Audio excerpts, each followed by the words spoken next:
नमस्ते छात्रों, स्वागत है आपका प्रवीणाज हिंदी क्लासेस में। तो आज हम देखेंगे कक्षा 5वीं का पाठ क्रमांक 10 एक दिन की बादशाहत। तो एक दिन की बादशाहत इस पाठ के लेखक हैं जिलानी बानो जी। उर्दू में से लिखा हुआ है कहानी और इसका हिंदी में अनुवादन किया हुआ है लक्ष्मी चंद्र गुप्त जी ने। तो यहाँ पर जो कहानी है वो कहानी देखने से पहले, पाठ पढ़ने से पहले आपको मेरे चैनल को सब्सक्राइब करना है और लाइक करना है, कमेंट्स देना है, ताकि आपके पास सबसे पहले मेरी यह वीडियो आ सके। तो यहाँ पर चलो पाठ हम देखेंगे। एक दिन की बादशाहत। आरिफ, बादशाहत जो शब्द है उस शब्द का अर्थ पहले हम देखेंगे। बादशाहत शब्द बादशाह शब्द से बना है। बादशाह से आशय उस शासक या राजा से है जो किसी एक खास इलाके पर हुकूमत करता था। बादशाह के इसी अधिकार को बादशाहत कहते हैं। तो यहाँ पे देखिए पाठ। आरिफ, सलीम, चलो फौरन सो जाओ। अम्मी की आवाज़ उस वक्त आती थी जब वे दोस्तों के साथ बैठे कव्वाली गा रहे होते थे। फिर सुबह बड़े मज़े में आइसक्रीम खाने के सपने देख रहे होते कि आपा झिंझोड़ कर जगा देती। जल्दी उठो, स्कूल का वक्त हो गया है। झिंझोड़ कर यानी बहुत ज़ोर से हिलाकर। दोनों की मुसीबत में जान थी। हर वक्त पाबंदी, हर वक्त तकरार। अपनी मर्जी से चुप भी न कर सकते थे। कभी आरिफ को गाने का मूड आता तो भाईजान डांटते, चुप होता है या नहीं, हर वक्त मेंढक की तरह टर्राए जाता है। बाहर जाओ तो अम्मी पूछती बाहर क्यों गए, अंदर रहे तो दादी चिल्लाती हाय मेरा दिमाग फटा जा रहा है शोर के मारे। अरे रजिया, ज़रा इन बच्चों को बाहर हक दे, यानी कि बाहर भेज दे। जैसे बच्चे न हुए मुर्गी के चूजे हो गए। दोनों घंटों बैठकर इस पाबंदियों के बच निकलने की तरकीबें सोचा करते। उन दोनों से तो सारे घर की दुश्मनी हो गई थी।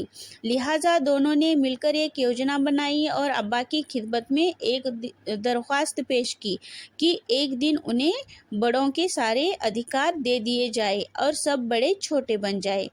कोई ज़रूरत नहीं है उधम मचाने की, अम्मी ने अपनी आदत के अनुसार डांट पिलाई। लेकिन अब्बा जाने किस मूड में थे कि न सिर्फ मान गए बल्कि यह इकरार भी कर बैठे कि कल से वो क्या करेंगे, उनको बड़ों के सब अधिकार मिल जाएंगे, छोटों को, और छोटों को बड़ों को सब छोटों के अधिकार मिल जाएंगे। तो अम्मी ने चाहा एक झापड़ रसीद करके सो रहे, मगर याद आया कि आज तो उनके सारे अधिकार छीने जा चुके हैं। फिर दादी ने सुबह की नमाज पढ़ने के बाद दवाई खाना और बादाम का हरीरा पीना शुरू किया। तो आरिफ ने उन्हें रोका। तौबा है दादी, कितना हरीरा पिएंगी आप, पेट फट जाएगा। और दादी ने हाथ उठाया मारने के लिए। नाश्ता मेज पर आया तो आरिफ ने खानसामा से कहा, अंडे और मक्खन वगैरह हमारे सामने रखो, दलिया और दूध बिस्कुट इन सबको दे दो। आपा ने कहर भरी नज़रों से उन्हें घूरा, मगर बेबस थी, क्योंकि रोज़ की तरह आज वह तरमाल अपने लिए नहीं रख सकती थी। सब खाने बैठे तो सलीम ने अम्मी को टोका, अम्मी ज़रा अपने दांत देखिए, पान खाने से कितने गंदे हो गए रहे हैं। मैं तो दांत मान चुकी हूँ, अम्मी ने टालना चाहा। नहीं चाहिए, उठिए। अम्मी निवाला तोड़ चुकी थी, मगर सलीम ने ज़बरदस्ती कंधा पकड़कर उन्हें उठा दिया। अम्मी को गुसलखाने में जाते देखकर सब हंस पड़े, जैसे रोज़ सलीम को ज़बरदस्ती भगा के हंसते थे। फिर वह अब्बा की तरफ मुड़ा, ज़रा अब्बा की गत देखिए, बाल बड़े हुए, सेव नहीं की, कल कपड़े पहने थे और आज इतने मैले कर डाले। आखिर अब्बा के लिए कितने कपड़े बनाए जाएंगे। यह सुनकर अब्बा का हंसते हंसते बुरा हाल हो गया। आज ये दोनों कैसे सही नकल उतार रहे थे सबकी, मगर फिर अपने कपड़े देखकर वह सचमुच शर्मिंदा हो गए। थोड़ी देर बाद जब अब्बा अपने दोस्तों के बीच बैठे अपनी नई गज़ल लहक लहक कर सुना रहे थे तो आरिफ फिर चिल्लाने लगा, बस कीजिए अब्बा, फ़ौरन ऑफिस जाइए, 10 बज गए हैं।